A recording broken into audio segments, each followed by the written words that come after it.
Salam, xoş gördük sizləri. Mən F Akademiyinin coğrafiya müəllimi Gülsüm Qəzənfərli. Bugün sizlərə Holland sindromu haqqında məlumat verəcəm.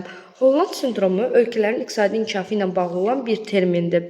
Ümumiyyətlə, iqtisadi inkişafı yüksəltmək üçün ölkə ərazisində olan bütün sahələri eyni dərəcədə inkişaf elətdirməlidir. Belə ki, ölkə əgər sosial-iqtisadi inkişafını yalnız bir sahə üzrə inkişaf etdirərsə, bu onun gələcəkdə iqtisadi böhran təhlükəsi altında qalmasına səbəb ola bilər.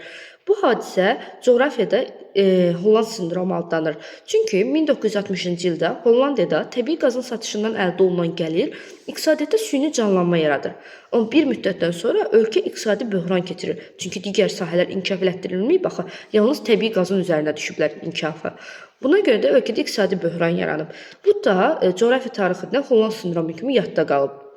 Ölkələr ümumiyyətcə iqtisadi inkişafını yüksəltmək üçün gərək bütün sahələri inkişaf elətdirsin. Bunun üçün də ölkələr iqtisadi inkişaf modelləri qurur özlərinə məxsus. Dünyada məşhur iqtisadi inkişaf modellərinə nümunə kimi ABŞ modelini, Alman modelini, Yapon modelini, Çin modelini nümunə göstərmək olar. Bu iqtisadi inkişaf modellərini ölkə üzərində tətbiq eləyir və iqtisadiyyatında yüksəliş yaradır.